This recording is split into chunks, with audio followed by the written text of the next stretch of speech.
자, 우리 마음을 정돈하시고, 자, 우리 먼저 같이 함께 오늘 예배를 위해서 먼저 좀 기도합시다. 오늘 이 드려지는 예배가 하나님 앞에 드려지는 합당한 예배가 되어지도록 우리의 마음과 생각들을 주님께서, 성령 하나님께서 주정하여 주시고, 또한 말씀을 듣는 자의 그런 마음의 자리 가운데 우리가 있을 수 있도록, 그리고 또 말씀을 전하는 저를 위해서도 우리가 서로가 서로를 위해서 같이 함께 우리 시간 기도하도록 하겠습니다. 기도하겠습니다. 하나님, 우리 가운데에 이렇게 귀한 예배 시간을 허락해 주심을 감사를 드립니다. 하나님, 우리가 예배 가운데에 우리의 경험, 우리의 어떠함으로 나가는 것이 아니라 오직 성령 하나님께서만이 인도자가 되시고 예수 그리스도께서만이 주어가 되시는, 그래서 정말로 하나님께서 가르쳐 주신 방법과 그리고 방식과 그리고 태도를 가지고 온전히 삼일체 우리 하나님에게만 합당하게 예배드리는 우리가 되게 하여 주시옵소서. 오직 예수 그리스도께서 우리를 위해서 이루신 모든 공로와 모든 능력들을 가지고 오직 그것만 의지하고 우리가 부탁하며 의존하여서 예배하게 하여 주시옵소서. 주님 역사하시면 고백합니다.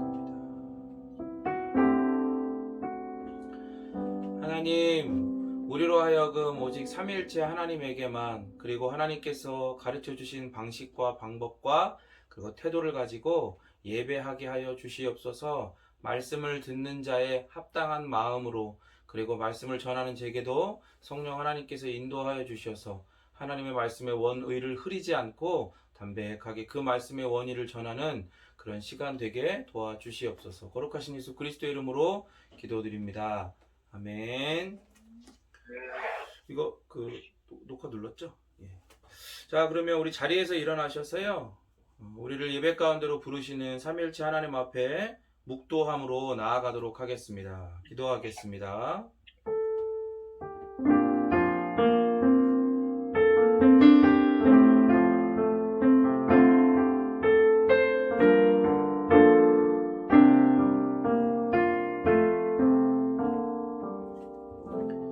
오라, 우리가 굽혀 경배하며 우리를 지으신 여호와 앞에 무릎을 꿇자. 대저 저는 우리 하나님이시요 우리는 그의 기르시는 백성이며 그 손의 양이라.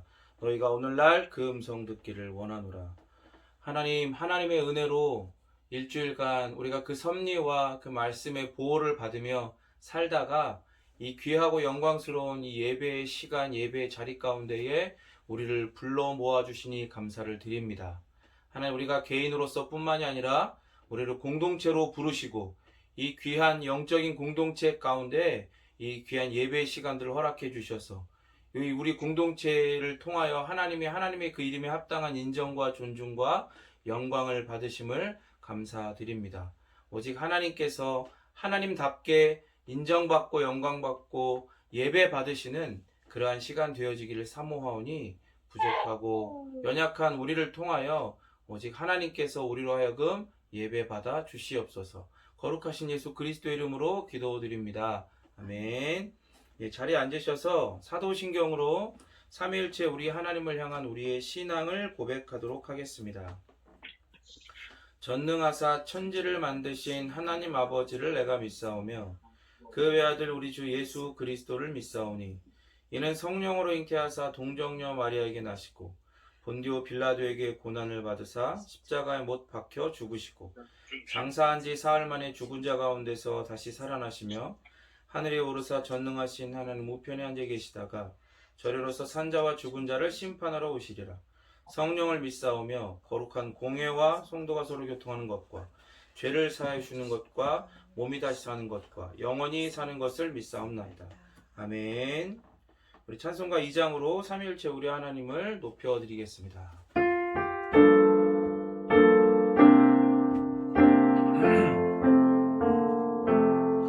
찬양 성부 성자 성령 성삼위일체께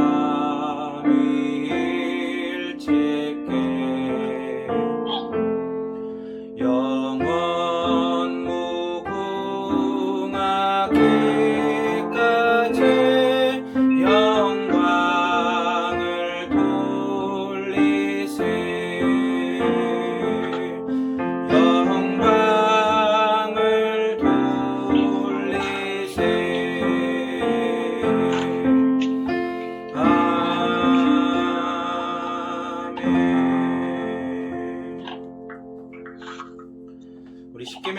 말씀 함께 받들어 읽도록 하겠습니다. 마이크를 꺼 주십시오. 이렇게 화울링이 생기거든요. 네.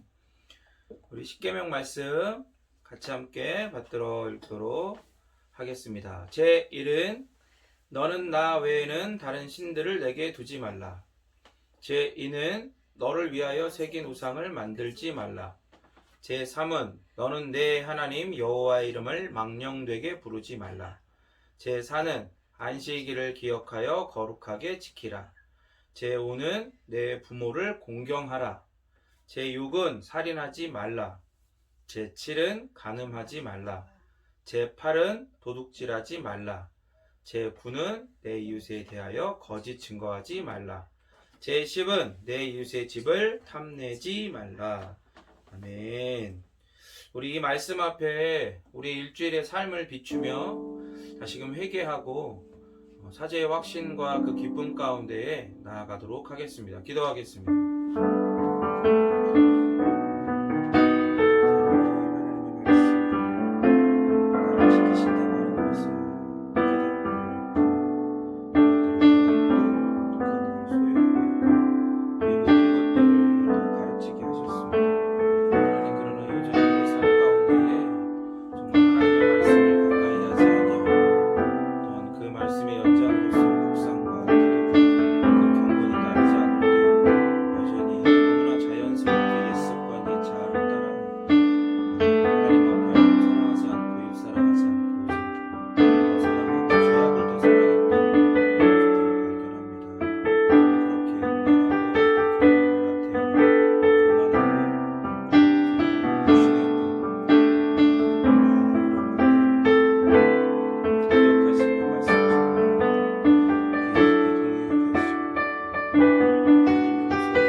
하나님의 이 율법의 말씀으로 우리의 생각과 마음을 지키신다고 하는 것을, 그리고 그러한 은혜를 우리가 소유하였다고 하는 것을, 하나님의 말씀을 조금이라도 가까이 하지 아니하고 또한 그 말씀의 연장으로서 묵상과 또한 기도를 또 정말 열심을 내지 않았을 때, 경건 가운데 힘쓰지 않았을 때에 여전히 너무나도 자연스럽게 옛 습성, 옛 자아를 따라 그렇게 하나님 앞에 범죄하였던 것들을 기억합니다.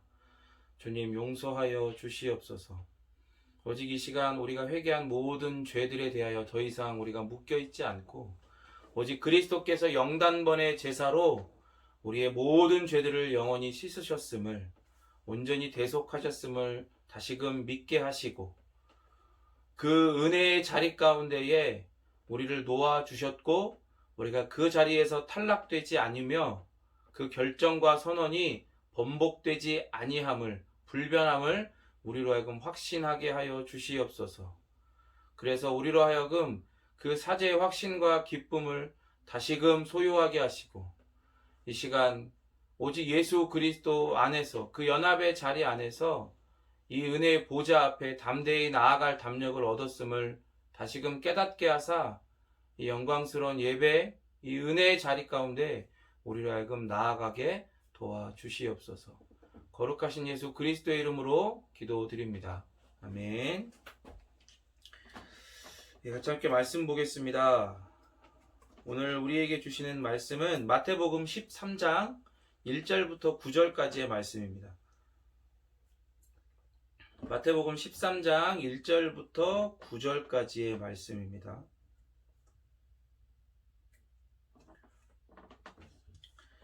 우리 말씀을 다 찾으신 줄 알고 한 목소리로 우리 하나님의 말씀 천천히 생각하며 우리 받들어 읽도록 하겠습니다. 시작. 그날 예수께서 집에서 나가사 바닷가에 앉으심에 큰 무리가 그에게로 모여들거늘 예수께서 배에 올라가 앉으시고 온 무리는 해변에 서 있더니 예수께서 비유로 여러 가지를 그들에게 말씀하여 이르시되 씨를 뿌리는 자가 뿌리러 나가서 뿌릴새 덜어는 길가에 떨어짐에 새들이 와서 먹어버렸고 덜어는 흙이 얕은 돌밭에 떨어짐에 흙이 깊지 아니하므로 곧 싹이 나오나 해가 돋은 후에 타서 뿌리가 없으므로 말랐고 덜어는 가시떨기 위에 떨어짐에 가시가 자라서 기운을 막았고 덜어는 좋은 땅에 떨어짐에 어떤 것은 100배 어떤 것은 60배 어떤 것은 30배의 결실을 하였느니라. 귀 있는 자는 들으라 하시니라. 아멘. 네, 우리 드디어 이제 이 13장에 접어들었습니다. 마태복음 강해 이제 96회째. 오늘 말씀의 제목은 귀 있는 자는 들으라 라는 제목으로 하나님의 말씀을 나누도록 하겠습니다. 마태복음 이 13장은 이제 밤모임을 통해서 이제 3강 하나님의 나라에 대해서 나눌 때에 우리가 들었던 것처럼 천국장입니다. 그죠? 그 천국장 아니고 우리 아침에 예배할 때 아이들이 이 말씀, 본문 말씀 이제 천국장이라고 그랬더니 그 냄새 나는 거 아니냐 아이들이 그러더라고요. 그래서 그거 말고 천국장이다. 그래서 그렇게 얘기했습니다. 그러니까 왜 천국장이냐면 이 천국에 대한 하늘나라에 대한 그러니까 마태는 이제 하나님 나라를 하늘나라라고 어떤 유대적 이런 사상의 배경들을 두고 하늘나라라고 이야기를 하죠. 그래서 그 하늘나라에 대한 예수님의 비유로 하시는 그러니까 비유를 통해서 하시는 하늘나라에 대한 가르침이 가득가득하거든요. 그래서 여기를 천국장이라고 합니다. 그러니까 마치 고린도전서 13장을 사랑장이라고 하는 것처럼 여기를 천국장이라고 하죠. 그래서 13장은 이 마태복음에 이제 나오는 예수님의 그 큰 5번의 설교 중에 3번째 설교가 됩니다. 그래서 천국장답게 뭐 하늘나라 그리고 하늘나라는 뭐뭐와 같다. 그리고 또 비유라는 단어, 나라라는 단어 이런 표현이 엄청 많이 사용이 됩니다. 그래서 12장의 내용처럼 이 우리가 전에 이제 보았던 그 바리새인들과의 계속되는 충돌이 있었잖아요. 12장에서. 그것처럼 13장의 천국에 대한 예수님의 설교는 하늘나라의 비밀을 말씀을 하세요. 예수님께서. 그래서 그 내용이 12장처럼 연결이 되는 거예요. 그래가지고 예수님을 통해 주어지는 하나님 나라의 그 하늘나라의 말씀을 거절하거나 혹은 영접한 자들의 운명이 어떠한 것인가를 이제 13장에서도 말씀을 해주세요. 그러니까 예수님을 통해서 주어진 하나님 나라, 하늘나라를 사람들이 받아들이거나 영접하거나 배척하는 이유와 결과에 따라 그 운명이 결정된다. 근데 그것들을 어떻게 가르치신다고요? 비유로 가르치신다고, 비유로. 그래서 13장에 나오는 사람들의 운명은 최후 심판의 장면과 연결이 돼요. 그래서 우리가 잘 아는 것처럼 이 13장 천국에 나오는 사람들의 운명이 이제 나중에 이제 이런 결정들 통해서 하나님 나라를 받아들이고 받아들이지 않고 이것을 통해서 예수님께서 다시 오셔가지고 하시는 온 우주 만물의 심판주이시자 영원한 왕으로서 재림하실 때 일어날 그 최후의 심판의 장면 가운데 어떤 운명을 당하게 될 것이다. 이런 장면들과 연결이 된다 이 말입니다. 그래서 13장은 우리가 이제 나중에 또 살펴보면 알겠지만 하늘나라 자체를 설명하는 게 아니라 하늘나라의 특징, 하늘나라의 특징에 대해서 그것을 어떻게 이해해야 되는지를 설명을 하고 있다는 것을 발견할 수가 있습니다. 그래서 이 13장의 말씀을 통해 우리가 지금 여러분 귀 있는 자는 들으십시오. 지금 소유하고 살아가고 누려가며 또 그리고 우리 안으로나 우리 또 밖으로 팽창하고 확장되는 그 하늘나라의 특징을 이 13장 말씀 강의 시간을 통하여서 더욱 더 발견해 가기를 진심으로 축원합니다. 마태복음 13장 1절 한번 읽어볼까요? 시작. 그날 예수께서 집에서 나가사 바닷가에 앉으시매. 예, 여기서 이제 그날이라는 것은 이 12장의 마지막 장면 기억나시죠? 지난주에 마리아와 예수님의 그 육신의 어머니인 마리아와 그 예수님의 육적 동생인 동생들이 찾아온 장면과 연결되고 있다는 걸 보여주는 거예요. 그러니까 이제 지금 계속해서 시간상으로 동일한 그 장면들이 펼쳐지는 거예요. 그래서 이제 집에서 하나님 나라의 또 이런 말씀들을 하시다가 누가 찾아와가지고 이제 와가지고 제자 중에 한 사람이 와가지고 밖에 지금 어머니와 동생들이 예수님과 말하려고 찾아왔다라고 이렇게 얘기를 해줬잖아요. 이렇게 얘기를 해줬단 말이에요. 그런데 그때 이제 얘기하셨죠. 누가 내 어머니냐, 누가 내 형제들이냐, 그죠? 그래서 내 형제들은 하나님 나라의 말씀을 듣고 그 말씀 가운데에 받아들이는 그런 자들이 바로 여기 있는 그런 자들이 내 어머니, 내 형제 자매다라고 말씀을 하시고 집에서 나오시는 거예요, 이제. 그래서 이제 거기에 앉다라고 하셨잖아요. 예수님께서 집에서 나가셔서 바닷가에 앉으셨어요. 그 이제 바닷가에 앉으셨다라고 하는 건 바닷가에 앉으면 안 되잖아요. 엉덩이가 젖을 거 아니에요. 그런 게 아니라 전에도 얘기했던 것처럼 랍비나 교사, 가르치는 사람들이 어떤 그런 가르침을 베풀 때에 가르치는 어떤 그런 권위를 묘사하는 표현이라 그랬어요. 어떤 가르치는 자의 권위. 그걸 앉다 이렇게 얘기하죠. 그래서 예수님께서 그런 가르치시는 분으로서의 어떤 권위를 가지고 지금 이제 수많은 무리들을 향해서 하나님 나라의 복음을, 하나님 나라의 말씀을 가르치시려고 하는 그런 장면들을 이렇게 13장 1절 가운데에 그렇게 이제 서두를 시작을 하는 거죠. 13장 2절 읽어볼까요? 시작. 큰 무리가 그에게로 모여들거늘 예수께서 배에 올라가 앉으시고 온 무리는 해변에 서 있더니, 그러니까 예수님이 나오셔가지고 그렇게 이제 가르치시려고 하는데 더 많은 사람들이 우르르 몰려온 거죠. 그러면 이제 여러 가지 어려움들이 있을 수 있죠. 왜냐면 그 더 큰 소리로 하셔야 되는데 사람들이 잘 안 들리고 마이크가 있는 것도 아니니까. 그리고 또 사람들이 이제 막 막무가내인 사람도 있을 거 아니에요. 예수님을 딱 만져가지고 나았다 이런 소문들이 또 막 도니까. 그러니까 예수님께서 어떻게 하세요? 배에 올라가시는 거예요. 그러니까 지금 해안가에 사람들이 우르르 몰려들었고 배를 띄워서 제자들이 배를 띄우고 예수님께서 그 배에 타셔서 그 해안가 앞에 딱 서시는 거죠. 그리고 온 무리가 해변에 서 있는 거예요. 그래가지고 마치 이제 이런 거죠. 옛날에는 음향시설이나 전기 이런 게 발견되고 개발되기 전에는 이제 고대 그리스의 이제 많은 이제 그런 유적지들을 살펴보면 그런 야외 극장들이 있어요. 그래서 그런 큰 극장들에서 그런 어떤 연극이나 이런 일들이 이제 펼쳐지곤 했는데 거기를 보면 과학자들이 어떤 음향공학적으로 그걸 조사를 해보면 그 부분들이 그런 장소들이 어떤 음향에 관련해서 그런 어쿠스틱하게 그냥 사람이 말하는 것, 그냥 악기 연주하는 것 이런 것들이 지금과 같이 어떤 그런 장비들 없이 그냥 어쿠스틱해도 굉장히 크게 증폭되고 사람들 귀에 또렷하게 들릴 수 있게끔 그렇게 어떤 그런 극장들을 마련해 놓고 그렇게 그곳에서 어떤 극을 연기하든가 공연하든가 아니면 어떤 가르침을 행하는 장소로 사용이 됐다고 합니다. 그러니까 지금도 그런 장면인 거예요. 모르긴 몰라도 이제 그렇게 잘 들릴 수 있도록. 그죠? 무슨 우리가 아는 것처럼 무슨 저런 부산에 있는 그런 해운대 같이 그런 넓은 백사장에서 갑자기 배 띄워놓고 소리를 지르는 게 아니라 그렇게 예수님께서 이렇게 말씀을 하시면 큰 소리로 말씀하시면 모여든 수많은 사람들이 해안가에 있는 사람들이 다 들릴 수 있는 그런 장소에서 어떤 이런 가르침을 베푸시는 거죠. 실제로 당시의 랍비들도 전에도 얘기했던 것처럼 가르치는 일을 회당에서만 하는 게 아니라 그런 길거리나 사람들이 모이는 장소를 교육 장소로 활용했던 것을 볼 수 있어요. 그래서 배는 물 위에 떠 있는 이런 강단, 그죠? 이런 강단과 같은 역할을 합니다. 그래서 마태복음에서는 이 배가 자꾸 등장해요. 근데 마태복음에서 배는 되게 중요한 장면마다 등장을 하거든요. 특별히 뭐와 관련돼 갖고 배가 자주 등장하냐면 제자도, 예수님의 제자 되어지는 것, 그것과 관련돼서 꼭 그런 중요한 장면에 제자도와 관련된 중요한 장면에 배가 등장합니다. 그러니까 전에도 잘 아는 것처럼 광풍이 일어나가지고, 그죠?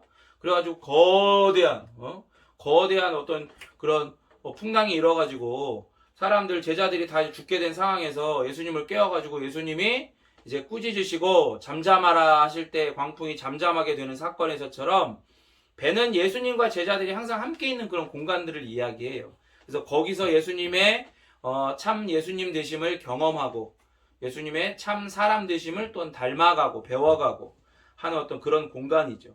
그러니까 이 장면에서도 제자들은 예수님과 함께 배에 있었겠죠. 당연히 예수님께서 혼자 노져서 사람들이 많이 있는데 그리고 노져가지고 거기서 닻을 내리고 뭐 하고 그런 건 웃기잖아요. 말이 안 되잖아요. 우리가 잘 아는 것처럼 예수님이 분명히 목수셨고 어부가 아니시기 때문에 그렇기 때문에 이제 제자들이 이제 배를 몰아서 예수님이 딱 말씀을 전하시기에 좋은 이렇게 딱 이야기하셨을 때 사람들이 잘 들릴 수 있을 만한 어떤 그런 장소에 딱 그런 딱 거기다가 배를 딱 정박시켜 놓고 거기서 예수님의 말씀을 함께 듣고 그리고 또 이제 이 이후에 또 문맥에 보면 단락에 보면 그 비유의 의미에 대해서 예수님에게 묻고 또 이 제자들에게만 또 답해 주시는 또 그런 장면들이 펼쳐집니다. 그러니까 마태복음에서 배가 딱 나오면 배 나오면 또 되게 중요하다 이렇게 생각을 하시면 돼요. 마태복음 13장 3절을 같이 함께 읽겠습니다. 3절 시작. 예수께서 비유로 여러 가지를 그들에게 말씀하여 이르시되 앞에서도 여러 번 비유로 말씀을 하셨어요. 실제로도. 그런데 마태는 여기서 그 비유 이거를 헬라어로 파라볼레라고 하거든요. 파라볼레라는 용어를 마태는 여기서 처음 사용해요. 그러니까 그 앞에도 비유로 이제 그 설명하셨던 말씀을 전하셨던 부분들이 있음에도 불구하고 천국장인 13장에 들어와서 처음으로 파라볼레라는 그 단어를 사용한다 이 말이에요. 그래서 이 용어가 마태복음 전체에서 16번 나옵니다. 16번 나오는데 이 13장에서만 11번이 나와요. 비유라는 단어가. 그러니까 천국장인 13장에서 비유가 뭔가를 아는 게 비유가 무엇인지를 아는 게 얼마나 중요한지 가늠이 되죠. 그래서 이제 첫 번째 비유, 이 씨 뿌리는 자의 비유가 나오는데 13장에 4가지 비유 중에 마지막 누룩 비유 외에는 이게 모두 씨에 대한 비유가 나와요. 씨에 대한 비유. 그러니까 이 씨, 그러니까 하나님 나라의 복음, 하나님 나라의 말씀, 뭐 이런 건데 이 비유가 굉장히 중요하다 이 말입니다. 그래서 이 비유를 통해 하늘나라가 왔는데 왜 사람들이 그럼 그 좋은 하늘나라가 왔고 사람들이 그토록 기다렸던 하나님 나라잖아요. 물론 유대인들 안에서도 신학적으로는 하나님 나라에 대해서 부정적으로 그 하나님 나라 그런 거 없다라고 이야기하는 부류도 있었지만 어쨌든 주류는 이제 대부분 다 바리새인과 서기관들과 모든 유대인들 거의 대부분이 하나님 나라에 대해서 인정하고 그렇게 배우고 기다려왔다 이 말이에요. 그런데 예수님께서는 이 비유를 통해서 하나님 나라가 왔음에도 그리고 그 나라를 기다리고 그 나라를 사랑하고 사모하면서 기다렸음에도 불구하고 왜 이렇게 다양한 반응들이 어떤 사람들은 그 나라를 정말로 하나님의 말씀 하나님 나라에 예수님께서 전하신 하나님 나라의 말씀에 예수님이 원하시는 대로 반응을 하고 합당하게 반응을 하는 사람들이 있는가 하면 또 어떤 사람들은 우리가 지난 시간에 했던 것처럼 자기가 마치 중립지대라고 생각을 하면서 뭐 또 한번 해보라고 내가 할지 말지 결정을 하겠다 이런 사람도 있고 혹은 아예 그냥 그것들을 거절하고 거부하고 배척하는 그런 여러 가지 반응들이 생기는지 예수님께서 이 비유를 통해서 왜 그런 다양한 반응들이 생기는지 특히 많은 씨가 왜 열매를 맺지 못하는지 이 비유를 통해서 오늘 이 비유를 통해서 분별할 수 있도록 가르쳐 주시는 거예요. 그래서 이제 본격적으로 이 비유를 이제 설명을 할 텐데 이 비유를 설명을 할 때 사실 이게 굉장히 이제 이 첫 번째 비유까지가 이제 양이 되게 많거든요. 고민을 했습니다. 그러다가 뭐 길게 하지 말고 오늘은 딱 여기까지 오늘 이 본문 나와 있는 그 9절까지 딱 하기로 했으니까 여러분들 너무 이렇게 막 골머리 앓지 마시고 자연스럽게 따라오시면 되겠습니다. 그럼 3절 하반절부터 우리 9절까지 비유가 전체가 있는 거를 한번 전체적으로 한번 읽어보고 그렇게 말씀을 더욱더 전하도록 하겠습니다. 시작.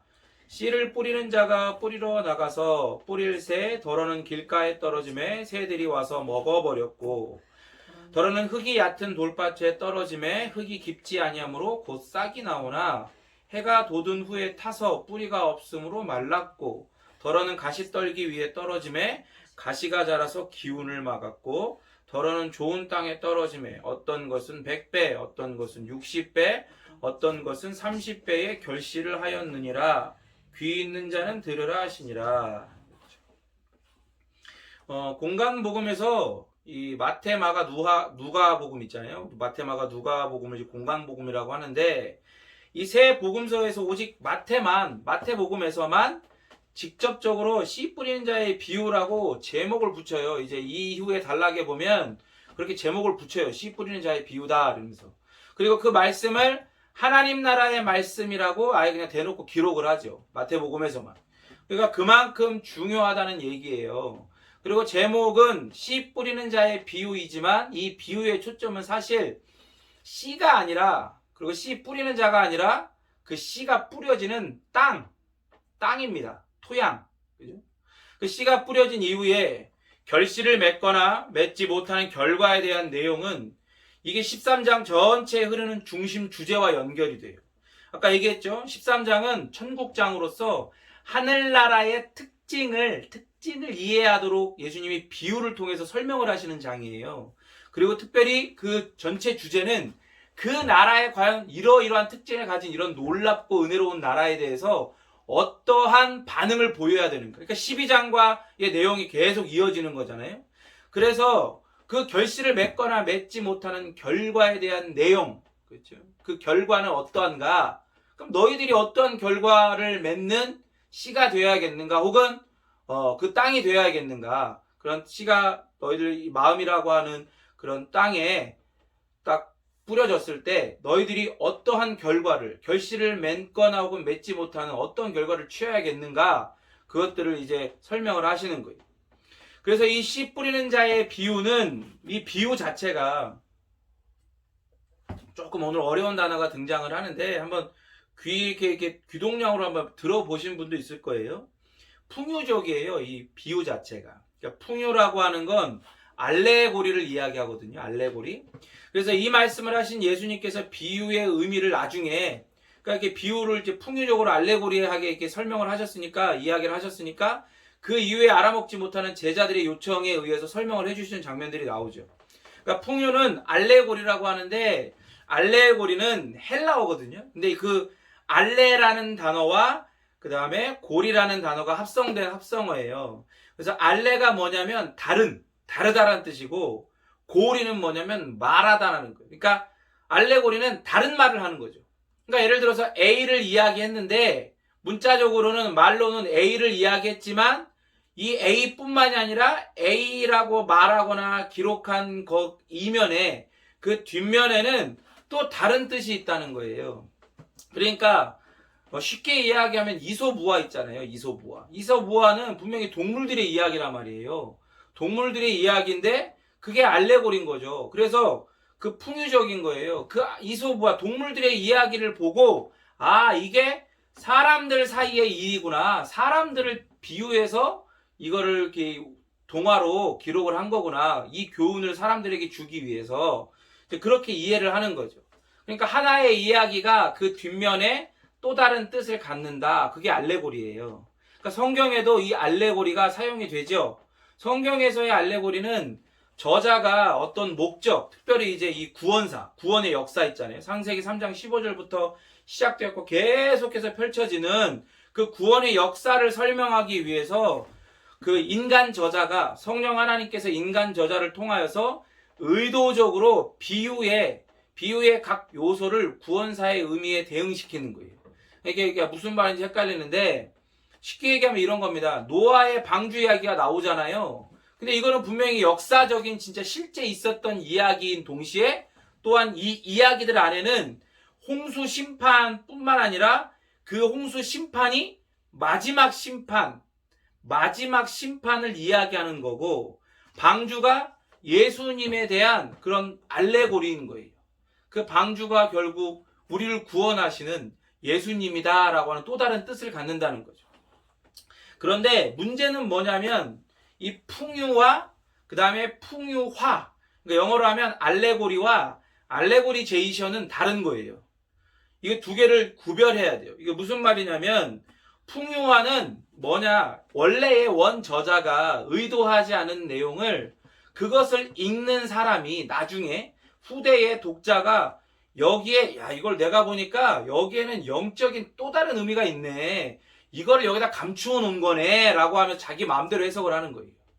쉽게 말해서 아브라함의 일부 다처제를 설명하는데, 이제 교부들이 이런 일부 다처제를 딱 설명을 할 때 그 당시에 어떤 그들이 만들어 놓은 윤리 체계와 사회적 어떤 윤리의 어떤 기준에 부딪히는 거, 일부 다처제가.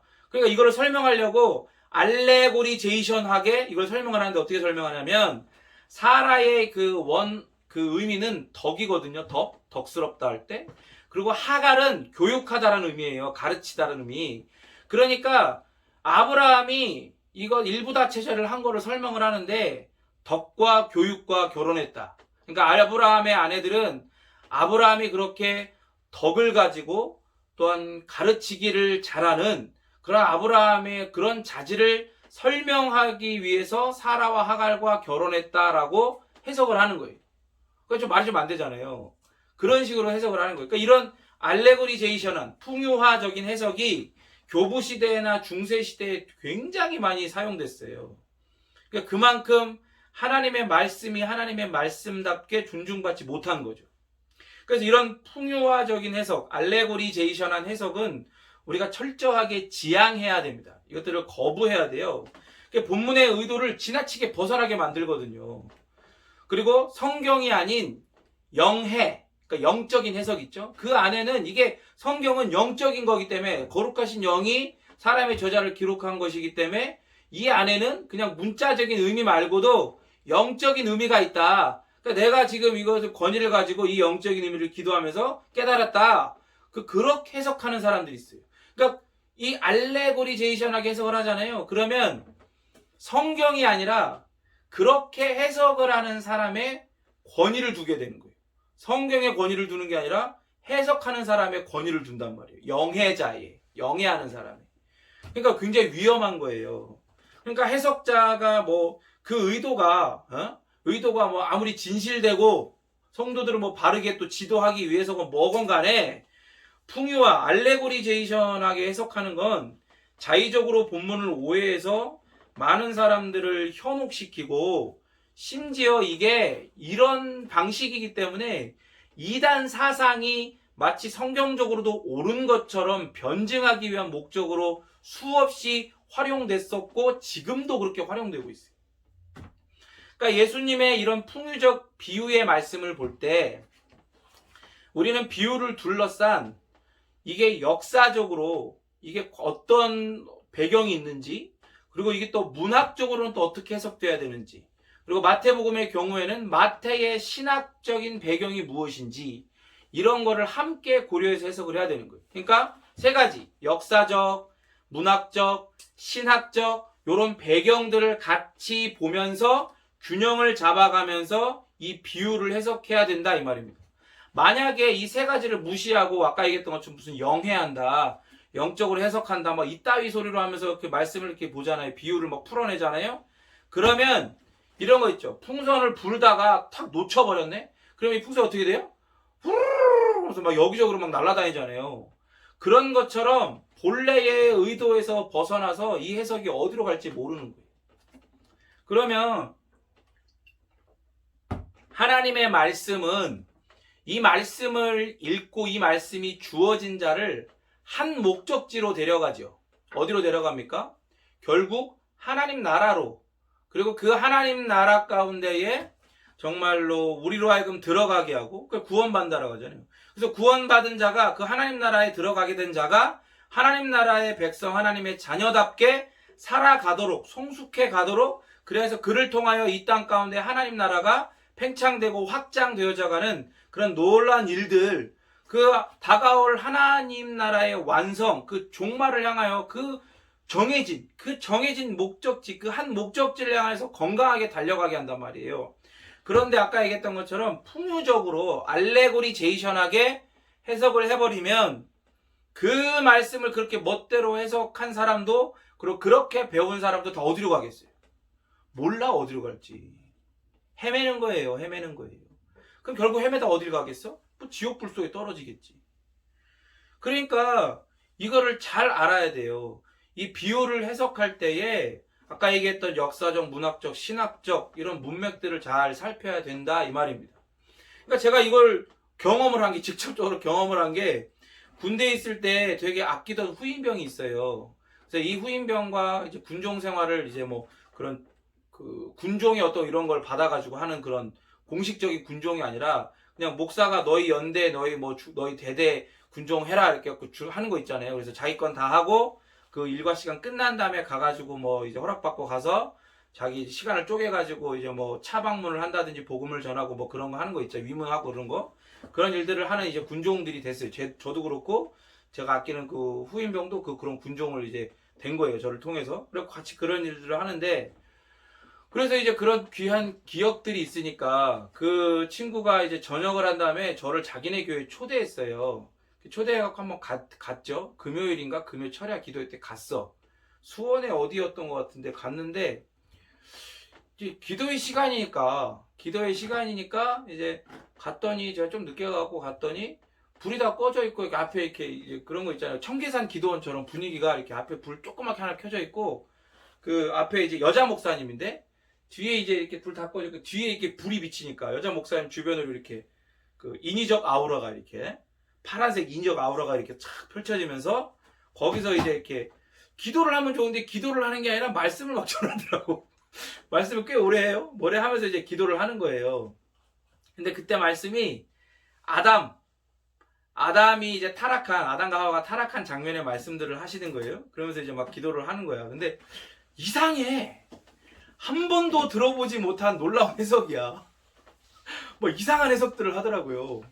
그때 뭐 내가 뭐 신학생이긴 했지만 뭐 이렇게 뭘 잘 아는 것도 아니고 아무것도 모르지만 어쨌든 이상해. 정통한 어떤 그런 해석이 전혀 아닌 거예요.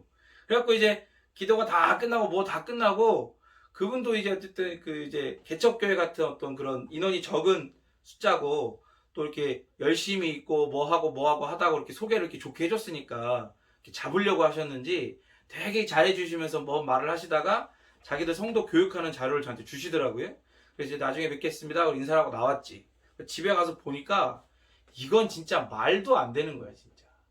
자기 멋대로 그냥 성경을 해석해갖고 그거를 갖고 사람들을 가르치는 거예요. 그러니까 결국에 거기 이단인 거야. 그렇게 가면 안 돼서 이단 사입이야. 그래서 내가 그 친구한테 따끔하게 얘기했어. 너 거기 당장 나와야 된다. 그렇지 않으면 너는 어떻게 될지 모른다. 그래가지고 그 친구가 고민하다가 거기서 나와서 이제 그 김남준 목사님 교회 갔으면 좋은데 그 거기 보면 평촌에 가면 김남준 목사님 교회 열린교회를 더불어서 이 트라이앵글이 있어요. 서로 다 마주보고 있어요. 이렇게 세 교회가 큰 교회가 그 중에 이제 한 교회 그 정면 대각선 쪽에 있는 또 다른 큰 교회를 갔던 평촌교회라고 하는 교회를 등록해서 이제 가족이 다 다녔던 것들이 기억이 납니다. 근데 그런 이상한 그 해석은 결국 성도들을 그 이상한 자리로 끌고 가요.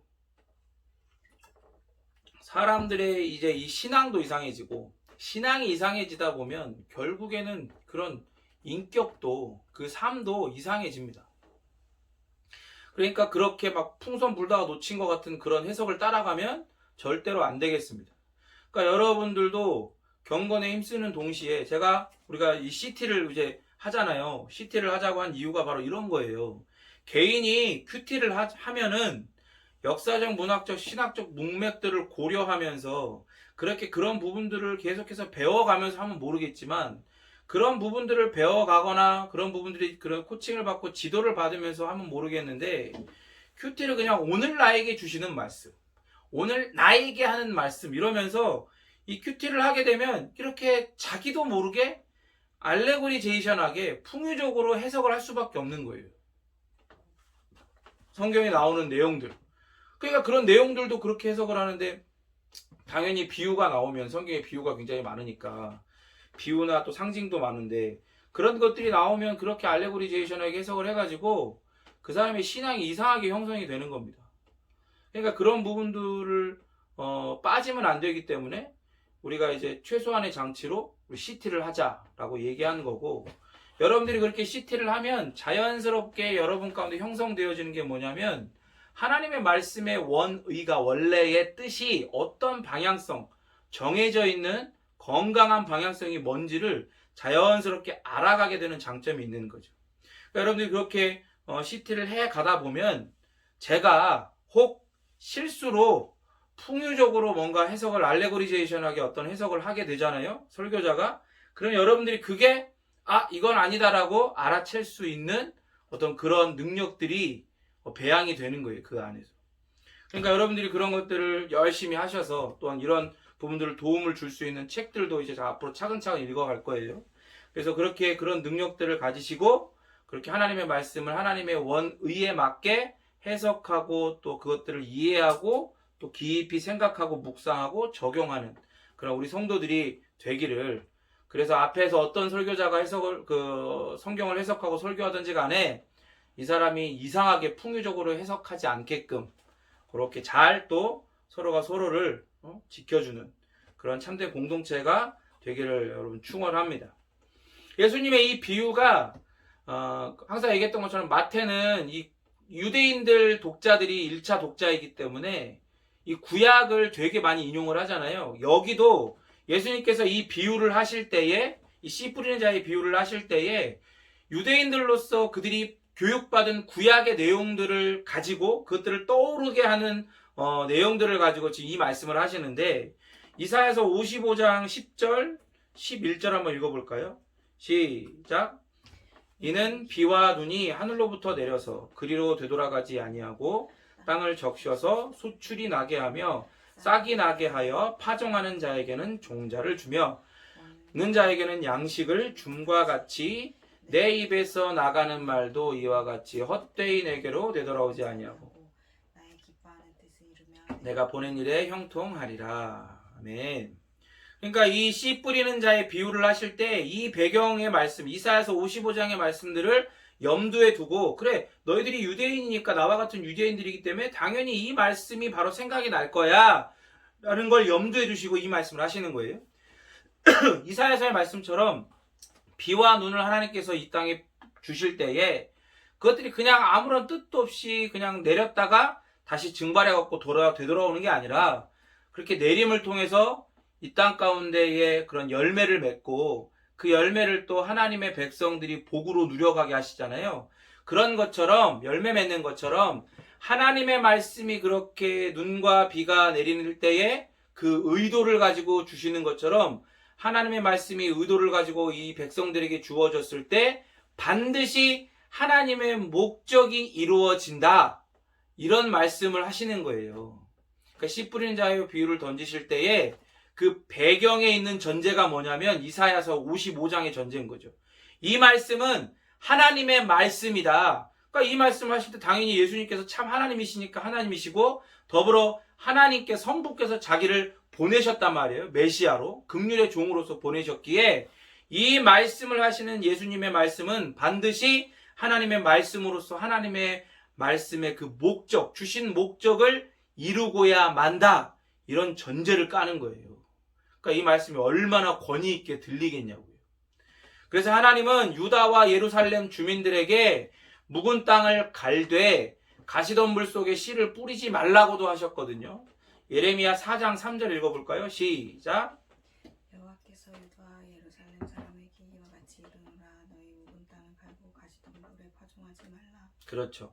그러니까 이런 구약의 말씀들을 다 가지고 와가지고 이 오늘 13장에 이 씨 뿌리는 자의 비유를 그 말씀으로 선포를 하시는 거예요. 그러니까 얼마나 그 말씀이 이 비유를 통해서 알레고리하게 설명을 하시지만 그 선포를 말씀을 하시지만 그냥 아까 얘기했던 것처럼 그냥 막 아무런 그런 권위나 이런 거 없이 그냥 막 알레고리제이션하게 하는 게 아니라 정말로 구약의 모든 하나님의 말씀을 다 가지고 와서 권위 있고 근거가 있게 이 말씀을 하시는지를 보여주시는 거죠.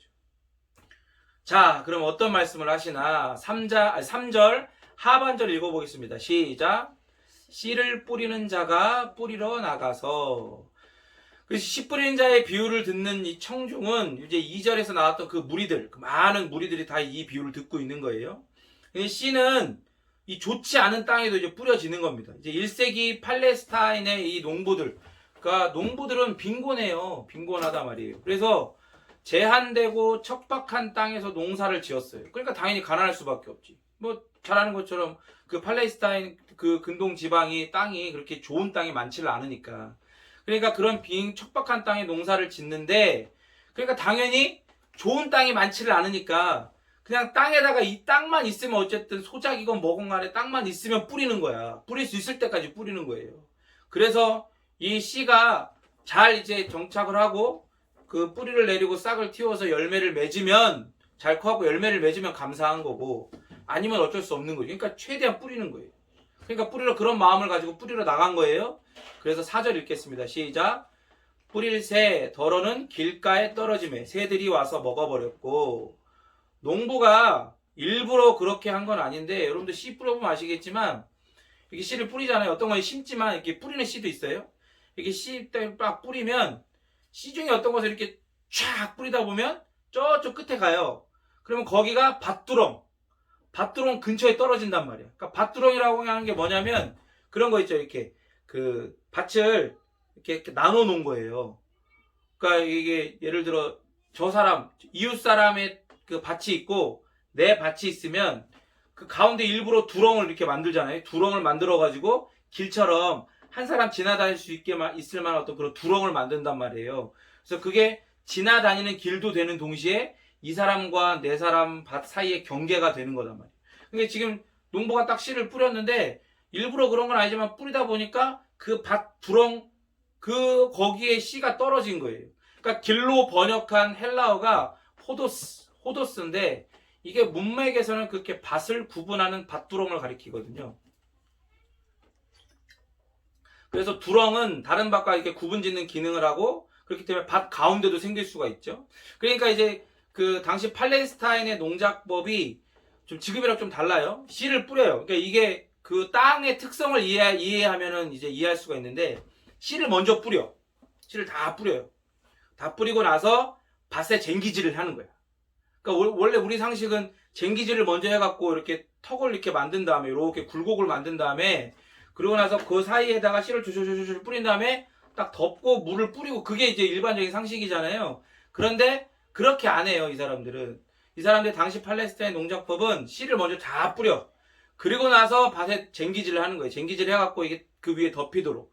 근데 그럴 수밖에 없는 게 땅이 대부분 척박하다는 게 뭐냐면 그 땅의 밑에는 대부분 다 석회질 바스러지는 돌 있잖아요. 돌 성분인 거야. 근데 그 위에만 오랫동안 어떤 풍화작용이나 여러 가지 것들 통해서 오랜 시간 통해서 이제 생성된 조그만 흙이 있는 거죠. 그 흙층이 되게 얇은 거지. 그러니까 좋은 땅이 아닌 거죠. 대부분이. 그러니까 그런 식으로밖에 농사를 지을 수밖에 없어요. 그러니까 이제 보세요. 두렁 옆이나 그런 그 위에 그 돈두렁 이제 밭두렁 그런 위에 떨어진 씨가 있을 때 거기는 쟁기질을 안 할 거 아니에요. 만들어 놓은 거니까. 씨를 뿌리고 나서 쟁기질을 안 한단 말이에요. 그러니까 어떻게 되냐면 그냥 흙으로 덮여지지 않으니까 쟁기질을 통해서 씨가 덮여져야 되는데 그냥 뿌려진 대로 있는 거예요. 그냥 밖에 다 보이는 거야. 그러니까 어떻게 해요? 새들이 다 날라와서 다 쪼아 먹어버릴 수밖에 없는 거죠. 13장 5절과 6절 읽겠습니다. 시작. 덜어는 흙이 얕은 돌밭에 떨어짐에 흙이 깊지 아니하므로 곧 싹이 나오나 해가 돋은 후에 타서 뿌리가 없으므로 말랐고.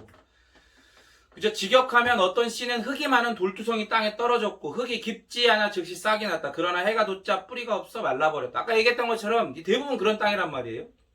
흙이 얕아요. 그 밑에는 다 돌이야. 석회석이에요.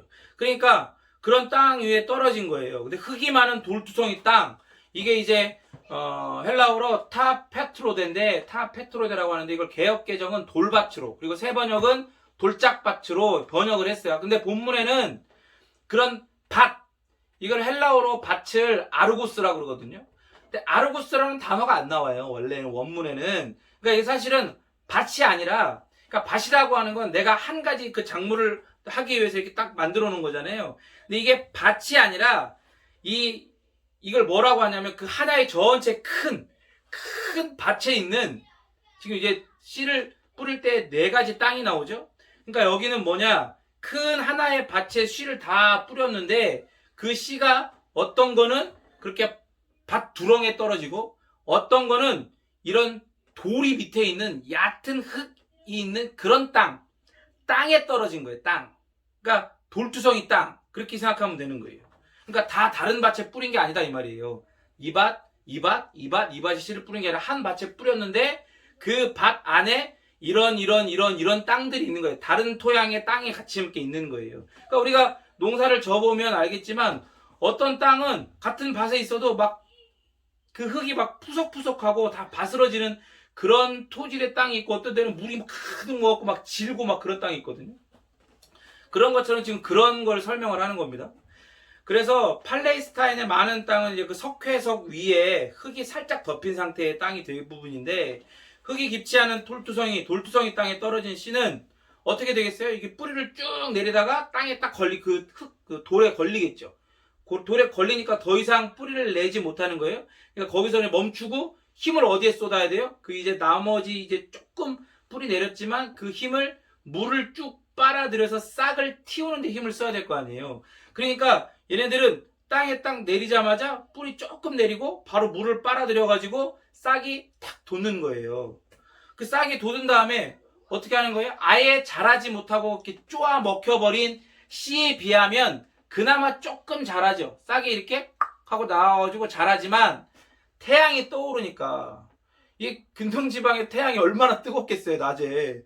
그러니까 이게 뿌리가 견고해갖고 깊숙이 넓게 펴져갖고 물을 쭉쭉 빨아당기면 태양빛이 아무리 강해도 그만큼 물을 올려보내니까 이 견딜 수가 있는데, 뿌리가 요만큼밖에 안 나와 있으니 견디지 못하고 어떻게 되는 거예요? 말라버리고 타버리는 거예요. 그러니까 그렇게 그냥 더 이상 열매를 맺을 수 없는 상태로 그냥 그렇게 말라서 죽어버리는 거죠. 7절 읽어볼까요? 7절 시작. 더러는 가시떨기 위에 떨어짐에 가시가 자라서 기운을 막았고. 그죠? 어떤 씨는 가시덤불 위에 떨어져요. 가시덤불은 이 밭의 경계를 표시하거나 혹은 동물들이 들어오지 못하게 막는 울타리 역할을 하기 위해서 그렇게 하거든요. 그런데 혹은 이제 그렇게 만들어 놓은 가시덤불이 그 밭에 마른 상태로, 예를 들어서 그걸 뭐 이제 다 기능을 다 했으니까 농작을 끝내놓고 한 해를 마무리하면서 그걸 다 베어낸 거예요. 베어내거나 혹은 이렇게 뿌리를 뭐 탁 쳐가지고 놔두면 말라갖고 죽어버릴 테니까, 태양빛이 워낙 뜨거워서 그렇게 해놨는데, 씨가 이제 딱 뿌려지고 자라는 그 시기에 이게 안 죽고 갑자기 같이 올라오는 거야. 그죠? 같이 올라오는 거예요. 그러니까 어떻게 되는 거예요? 이게 씨가 이제 가시밭에 딱 뿌려졌을 때, 뭐 얘는 뭐 죽은 거니까 여기다 뿌려도 괜찮겠지 하고 뿌렸는데, 딱 싹을 틔우고 이제 딱 같이 쭉 자라야 될 때 그 옆에서 가시덤불도 죽지 않고 같이 쭉 자라는 거예요. 그러니까 밑에서 양분을 씨가 많이 빨아먹어야 되는데 그걸 옆에서 가시덤불이 쭉쭉 빨아먹겠죠. 그러니까 얘가 어떻게 되는 거예요? 그걸 못 먹는 거야. 그러니까 씨앗이 딱 발아대고 탁 싹을 틔워갖고 쭉 자라서 양분을 쭉 빨아들여서 더 커야 되는데 그런 일들이 안 되는 거죠. 그걸 할 수가 없는 거예요. 그 씨가 자라는 걸 막게 되는 거예요. 그러니까 이 세 번째 씨앗은 첫 번째랑 두 번째 씨앗과 달리 처음에는 제법 자라요. 그런데 가시덤불이 자라면서 그렇게 영양분 뺐고, 그리고 이제 가시덤불이 더 커지면 어떻게 되겠어요? 햇빛도 막아버릴 거 아니에요. 밑에서는 빨아먹고 위에서는 햇빛 가리고 하니까 씨가 자랄래야 자랄 수가 없죠. 그러니까 당연히 열매도 맺을 수 없는 거예요. 그러니까 어느 정도 자랐다고 해도 열매를 맺지 못하는 상태로는 농부한테 전혀 이득이 없는 겁니다. 13장 8절 읽어볼까요? 8절 시작. 더러는 좋은 땅에 떨어짐에 어떤 것은 100배, 어떤 것은 60배, 어떤 것은 30배의 결실을 하였느니라.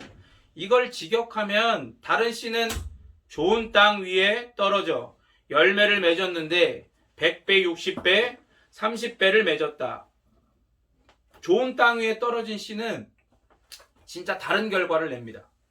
그러니까 좋은 땅에 떨어진 씨는 100배, 60배, 30배 열매를 맺어요.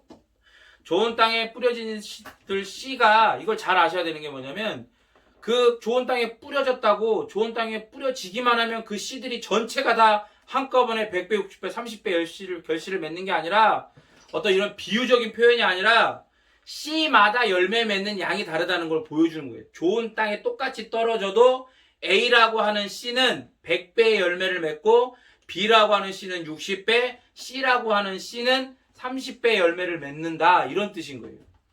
그러니까 이제 이게 이걸 보여주는 거죠.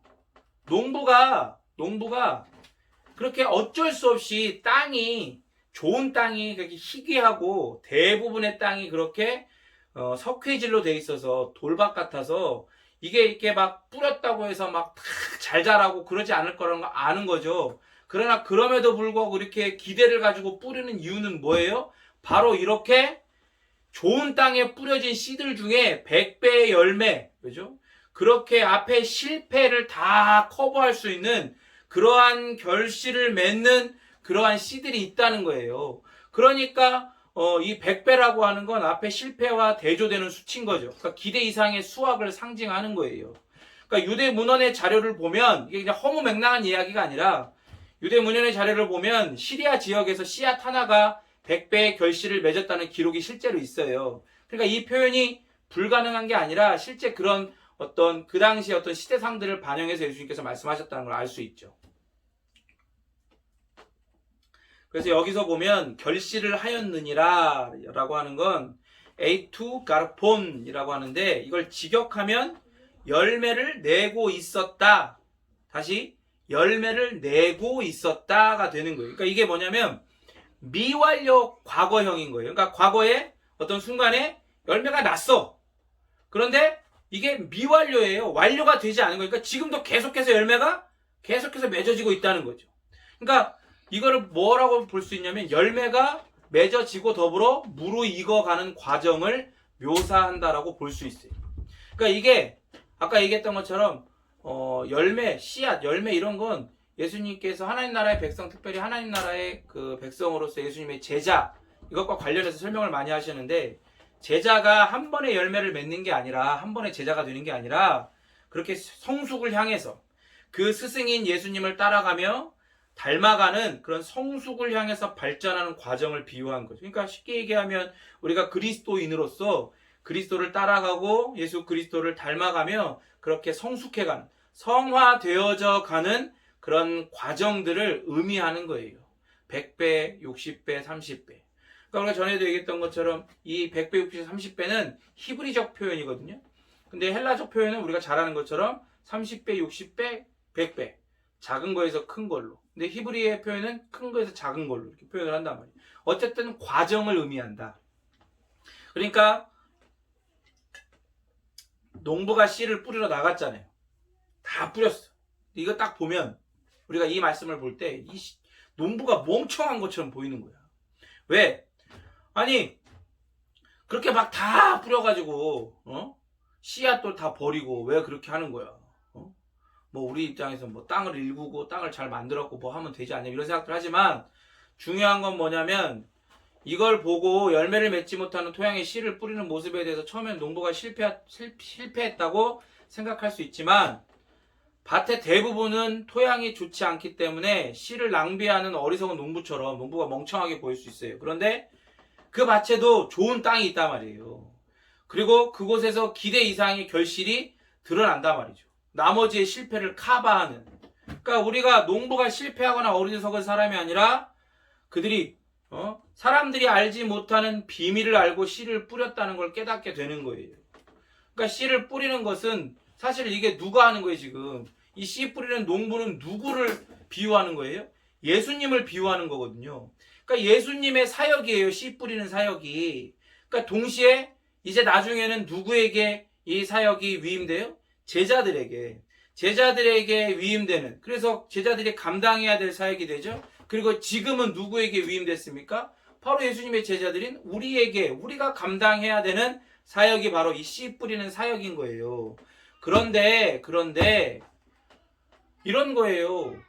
땅이 대부분 좋지 못한 땅이야. 땅이 좋지 못해. 땅이 다 좋지 못해.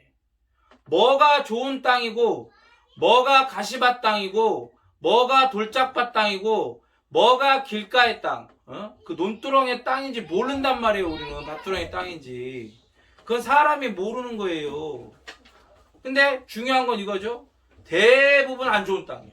그럼 생각해봐요. 우리가 좋은 땅이었던 적이 있었나? 우리가 그렇게 하나님 나라의 복음, 예수 그리스도의 복음이 우리에게 심겨졌을 때에 우리의 마음밭이 그렇게 좋은 땅이었어요? 아니었다고요. 아니었어요.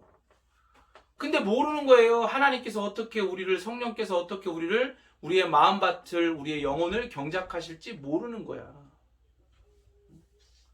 그러니까 우리는 어떻게 해야 돼요? 뿌리는 거야. 왜? 어떤 비밀을 아는 자로서.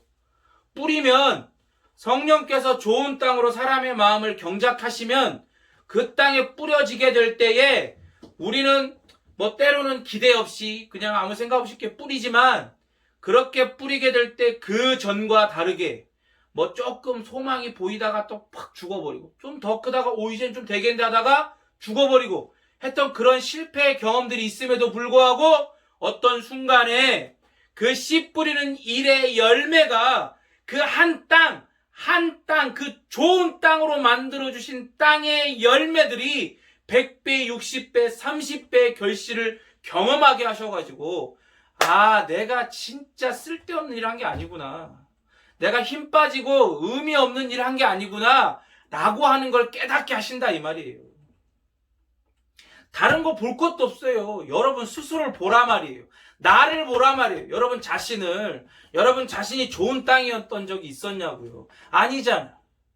우리가 좋은 땅이었던 적이 없어요. 그런데 그런 우리 가운데에 성령 하나님께서 오셔서 우리가 인지하지 못하고 의식하지 못할 때에 우리의 영을 새롭게 하나님의 말씀으로 거듭나게 하셔가지고 우리의 마음밭이 그전에는 길가 같고 돌짝밭 같고 가시나무밭 같던 그런 마음을 어느 순간인가 경작하셔서 다 갈아엎으셔서 좋은 땅이 되게 하심으로 하나님의 말씀, 복음의 말씀, 예수 그리스도의 말씀이 심겨질 때 전혀 그전과 다르게 놀랍게 결실을 맺게 하신다, 이 말이에요. 여러분 다른 거 볼 거면 나만 봐도 그래요. 내 삶을 돌이켜보건대 내가 이렇게 다른 사람들에게 하나님 나라의 말씀을, 하나님의 복음을, 예수님의 복음을 전할 줄은 나는 도저히 알지 못했었어. 그런 사람이 아니었다니까요. 사람들이 그러잖아요. 쟤네 생긴 거 봐가지고는 그 신학교 갔을 때도 신대원에서도 그래서 사람들이 전에 뭐 했냐 그런 얘기가 나온 거예요. 그래서 뭐 하다가 하나님이 이렇게 이러한 은혜로 하나님이 쳐가지고 이렇게 와가지고 이런 일들을 하게 됐다. 이렇게 헌신하게 됐다. 이런 얘기를 쭉 하는데 내가 한 얘기를 딱 하니까 사람들이 그러는 거야. 야, 너는 생긴 건 그렇게 안 생겨갖고 그래도 제대로 왔다. 뭐 이런 얘기를 하더라고요. 그런데 말을 못해서 그렇지. 부끄러우니까 다 말을 못해서 그렇지. 정말 내가 제대로 된 길을 왔겠냐고. 그런 게 아닌 거예요. 우리는 결코 좋은 땅이었던 적이 없어. 어느 누구 하나 좋은 땅이어서 농부에게 선택된 게 아니에요. 좋은 땅이기 때문에 예수님이 고르고 골라서 우리에게 씨앗을 심겨주신 게 아니다 이 말입니다. 그거를 고백할 수 있어야 돼. 그거를 알 수 있어야 돼. 예수님 저는 좋은 땅이 아니었어요. 그런데 내 의지, 내 마음, 내 공로, 내 어떠한 것과 상관없이 하나님께서 하나님의 그 영원전 가운데 세우신 계획을 따라 나를 택하시고 그 계획을 따라 하나님의 때에 내 마음을 내 의식과는 상관없이 좋은 땅으로 하나님의 말씀으로 바꾸어 주시고 새로운 생명으로 거듭나게 하셔서 좋은 땅으로서 복음의 말씀을 받아들이고 그 이 땅에서 놀라운 결실을 맺게 하셨습니다. 그렇게 고백할 수 있다 이 말이죠. 그러니까 여러분 제일 무서운 게 뭐예요? 해본 게 제일 무서워. 전에도 얘기했죠. 뭐 어떤 케이크 맛있다. 여기가 맛집이다. 뭐 얘기할 때 어떤 유튜버가 그러더라. 내가 직접 가서 봤는데 와 진짜 맛있어 보이더라. 내가 가서 봤는데 진짜 막 정말 막 그 파티셰가 막 뭐 무슨 뭐 어디 가서 뭐 르꼬르동 부른가 뭔가 그런 데 가고 호주에 가서 막 그 공부하고 와가지고 막 그렇게 진짜 막 대단한 경력을 가진 사람이더라. 다 필요 없어. 다 필요 없어. 한마디면 돼. 먹어는 봤냐? 먹어보면 그게 맛있는지 맛없는지 얘기할 수 있다. 여러분 우리는 뭐 좋은 땅이네 만 이런 거 다 필요 없어요. 나만 보면 돼. 내가 좋은 땅이었던 적이 없잖아요. 내가 좋은 땅이었던 적이 없는데 하나님의 주권과 은혜와 그 놀라운 그 덕으로 말미암아 내가 좋은 땅으로 바뀌어지도록 하는 은혜 베푸시고 나에게 열매를 맺게 하셨다. 아까 얘기했죠. 미완료 과거형이라고. 지금도 맺게 맺어가게 무르익어가게 하시는. 그러면 이 사실을 이 비밀을 알고 있으면 우리가 우리의 삶 가운데 우리에게 보내시는 많은 사람들, 만나게 하시는 많은 사람들, 우리의 자리 가운데에 하나님 나라의 복음의 씨앗을 이렇게 뿌릴 거 아니에요, 계속. 주저할 필요가 없는 거야. 저기는 완전히 길가인데. 저 부장님은 완전히 길가인데, 저거. 저 회원님은, 영 저거 완전히 돌짝밭인데. 이게 저 사람은 진짜, 뭐, 예를 들어 친척이라 그러면, 저 친척, 저 사람은, 완전히 그냥, 예수라 그러면 그냥 피가 끓어오른다는 완전히 가시나무 밭인데. 이런 거 신경 쓸 필요 없다, 이 말이에요. 그냥 뿌려. 왜? 우리는 비밀을 아니까. 아니, 아는 게 아니라 우리는 경험했고 소유하고 있으니까. 지금도 경험해가고 무르익어가고 있으니까. 그러니까 뿌리면 된다, 이 말입니다. 여러분, 여기에 동의가 되십니까? 여러분, 동의가 되면 들리진 않지만 아마 아멘으로 한번 화답하겠습니다. 동의가 되십니까? 아멘, 아멘. 여러분, 사람들의 눈에는 이게 낭비예요. 어리석어 보인단 말이에요. 비효율적이야. 그런데 여러분, 이게 하나님이 가지고 예수님이 가지고 오신 이 나라의 특징이다, 이 말이에요. 씨가 결실을 맺는 것은 하나님의 백성이 예수님과 그의 말씀을 통해서 생명을 얻고 새롭게 되는 것을 의미해요. 새롭게 되는 것. 이런 풍성한 결실이 메시아 시대의 특징, 메시아이신 예수님이 가지고 오신 하나님 나라 시대의 특징이에요. 그러니까 사람들의 눈에는 이런 메시아 시대의 이런 사역이, 저 인간한테 복음을 전한다고 저게 변화가 되겠냐? 저런 상태에서 지금 눈이 멀어 있는데, 귀가 막혀 있는데, 지금 예수님이 보이고 하나님 나라가 보이고 그 말씀이 복음이 들리겠냐? 그래서 어리석어 보일 수 있어요. 낭비처럼 보일 수 있어. 때로는 망하는 지름길처럼 보인다니까요. 여러분 생각해보면 다른 거 필요 없이 우리만 봐도 그렇죠. 우리 베이직 교회만 봐도.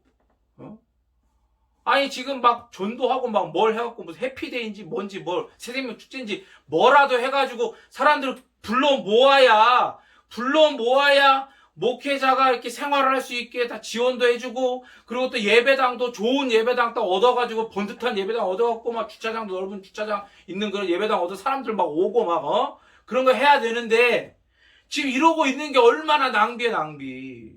어리석어 보이고 망하는 지름길이라니까, 사람들 볼 때는. 그런데 뭐예요? 그런데 뭐냐고. 반드시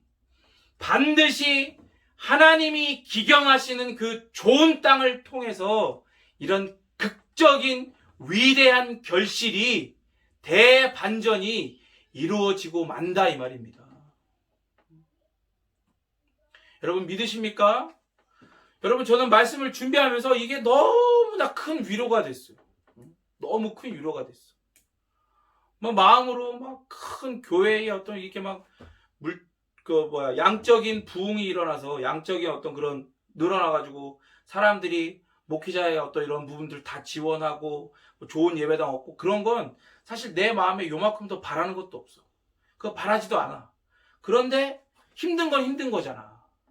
없는 건 없는 거예요. 현실 가운데 지금 내 눈앞에 주어지지 않고 없는 건 없는 거니까 그런 마음은 들어. 나도 인간이니까 언제 도대체 코로나는 언제 끝나고 언제 또 좋은 예배당.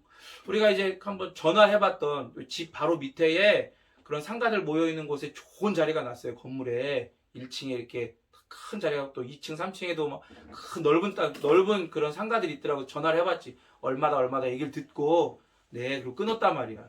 근데 어제 집에 들어오는데 거기 2층에 교회가 생긴 거야. 예배당이. 호산나 교회가. 그래서 저기는 어떻게 해서 저기를 얻었을까? 부럽다. 이런 마음이 들더라고. 없는 건 없는 거니까 부럽긴 부러워. 그런데 여러분, 이 말씀을 준비하는데 위로가 되는 거예요. 큰 위로와 소망이 되는 거야.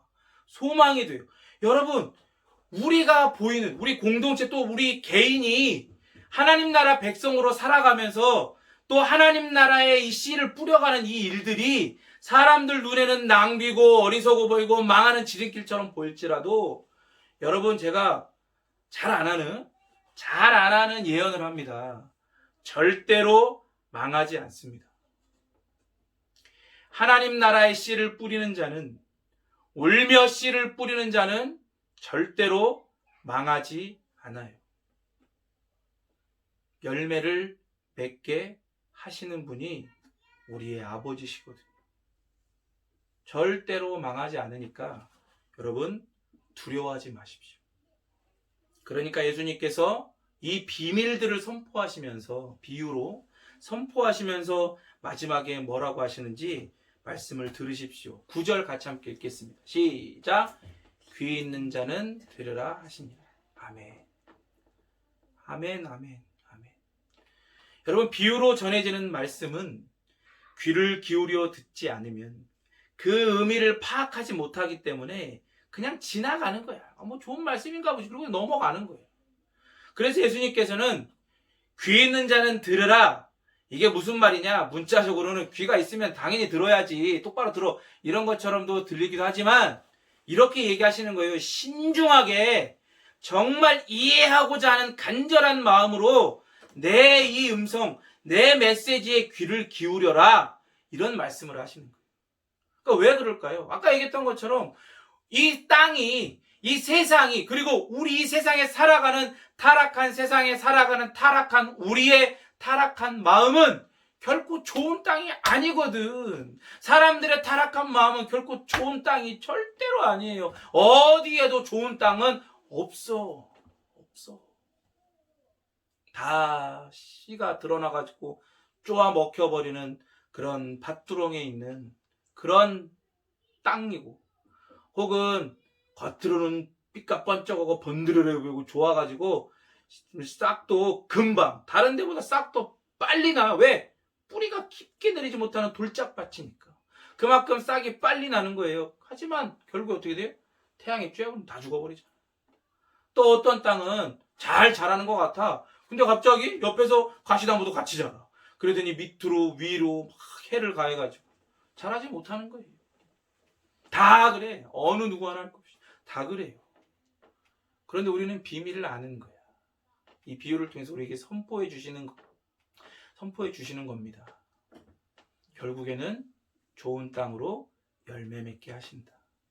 그런데 우리가 생각했던 것 이상으로, 감히 상상할 수 없을 정도로 놀랍고 위대하게 생각해보세요. 농부가 이렇게 딱 씨를 딱 뿌릴 때는 그런 기대하는 마음이 있을 거예요. 안 되겠지. 그래도 기대하는 마음이 있을 거예요. 여기서 조금, 여기서 조금, 여기서 조금 해가지고 내가 기대하는 건 한 이만큼이다. 한 이만큼 정도 열매 맺으면 좋겠다. 이만큼만 돼도 진짜 대단한 거지. 이렇게 생각하고 있었을 거란 말입니다. 근데 돼요, 안 돼요? 이만큼이 아니라 요만큼도 안 나는 거예요. 다 말라 죽어버리고 씨가 다 쪼아 먹어버리는데. 그런데 이 좋은 땅에 열매가 100배, 60배, 30배 맺는 걸 보니까 이만큼이라 거대하게 맺히는 거예요. 거대하게. 이게 하나님 나라의 특징이라고요. 이 특징, 이 신비, 이 놀라운 원리를 아는 자들이 바로 하나님 나라의 백성 예수 그리스도의 제자입니다. 원래는 고민이 많았어요. 말씀을 준비하면서. 이후에 뭐 30절, 29절 그쪽 말씀까지 쭉 해갖고 이 비유를 설명하시는 부분까지 한 본문으로 잡을까 하다가 너무 길어지니까 잘랐는데, 이렇게 합시다. 일주일 동안요, 이런 마음들, 예수님께서 말씀하시는 신중하게 정말로 이해하고자 하는 간절한 마음을 가지고 이 메시지를 계속해서 생각하는 거예요. 그런 귀를 가지고 나는 어떤 땅이었었나? 나는 어떤 땅이었었는데 어떤 은혜로 어떤 열매를 지금 맺게 하셨고 맺어가게 하시고 있고 무르익어가게 하시고 있나? 그리고 나는 또 어떻게 또 씨앗을 뿌리고 있나? 이런 생각들을 깊이 하며 그렇게 생각하고 고민하는 한 주가 되기를 진심으로 축원합니다. 같이 함께 우리 기도하겠습니다. 우리 시간 기도하실 때에 우리가 지금 제가 마지막에 여러분 축원했던 그 말씀처럼 내가 어떤 땅이었고 어떤 은혜로 어떤 열매를 내가 맺어가게 하시고 있는지를 다시금 돌이켜보며 정말 하나님 앞에 감사를 드리고 또한 또 우리의 마음들을 정말 아뢰면서, 하나님, 나는 이런 땅으로서 정말 어떤 땅이었었는데 이렇게 귀한 땅이 되어지고 하나님의 어떤 은혜로 열매를 맺어가게 하셨습니다. 더 많은 열매를 맺어가고 싶습니다. 또 이런 놀라운 하나님 나라의 신비를 알고 이런 원리를 알아서 주저하지 않고 기대하면서, 좌절하지 않고 기대하면서 그렇게 씨를 뿌리기 원합니다. 그런 마음들 가지고 또 생각나게 하시는 사람, 생각나게 하는 그런 마음밭들 기억하면서 같이 함께 우리 기도하시죠. 우리가 좋은 땅이었었던 적이 없던 것입니다. 우리는 결코 좋은 땅이었었던 적이 없습니다. 우리의 마음밭은 치우치고 치우쳐서 오직 하나님을 대적하고 하나님을 향해 이를 드러내고 으르렁거리는 그런 자리 가운데 서 있었던 것을 고백합니다. 그런 우리의 마음밭을 성령 하나님께서 성부 하나님의 놀라운 계획과 그 예정을 따라 하나님의 때에 복음의 말씀으로 우리의 땅을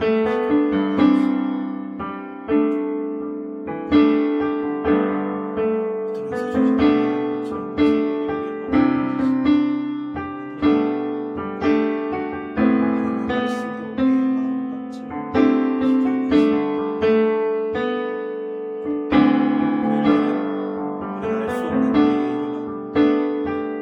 그렇게 기경된 우리의 마음밭을 하나님의 말씀으로 생명의 말씀으로 거듭나게 하시고 그 씨가 뿌리 내리고 열매 맺을 수 있도록 건강하게 성장하게 하시고 이런 놀라운 은혜를 입고 이 놀라운 생명의 신비를 이해하고 그 신비를 소유하게 되었는데 주저하지 않고 불안해하지 않고 낭망하지 않고 낭비적이고 미련한 짓이고 망하는 길이라고 오해하는 사람들이 이 세상의 시선에 동의하지 아니하는 기대를 가지고 놀라운 소망과 믿음을 가지고 사랑을 가지고 이 씨를 뿌려가는 우리가 되게 하여 주시옵소서.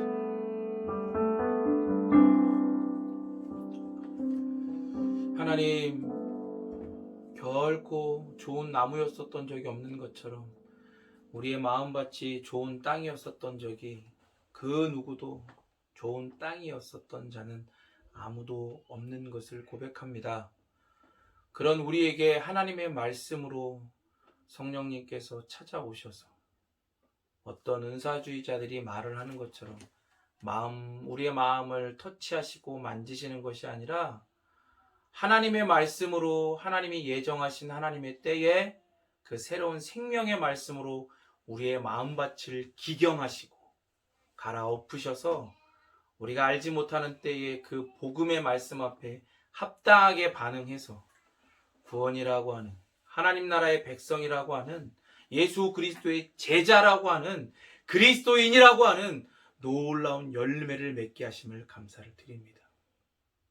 주님, 우리로 하여금 열매 맺게 하신 이 놀라운 은혜를 더욱더 기억하게 하사 우리로 하여금 세상이 말하는 낭비고 미련한 일이고 망하는 지름길이라고 하는 그런 시선과 말들에 동의하지 않고 하나님 앞에 믿음과 소망과 사랑을 가지고 우리에게 허락하여 주신 영혼들에게 그들의 마음밭에 이 복음의 씨앗을 하나님 나라의 씨앗을 뿌리는 자들이 되어지도록 주님 역사하시고 우리에게 은혜 베풀어 주시옵소서.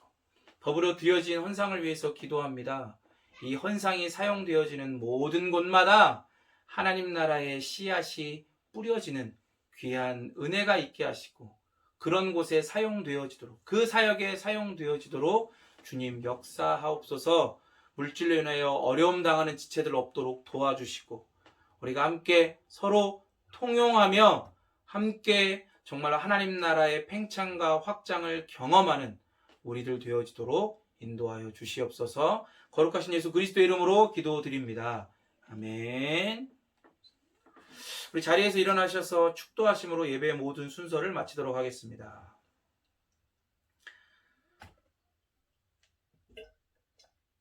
기도하겠습니다. 지금은 우리를 죄에서 구원하여 주신 예수 그리스도의 놀라우신 은혜와 아버지 하나님의 그 극진하신 사랑하심과 성령 하나님의 내주교통 역사하심과 기경하시는 은혜가 정말로 열매를 맺게 하시는 하나님의 은혜를 경험하고 믿음과 소망과 사랑을 가지고 그 하나님 나라의 씨앗을 뿌리는 예수님의 사역을 위임받아 열심을 당하여 헌신하여 행하기를 원하는 우리 베이직교회 모든 성도들과 개인과 공동체들 머리 위에 이제로부터 영원토록 함께 계실지어다. 아멘.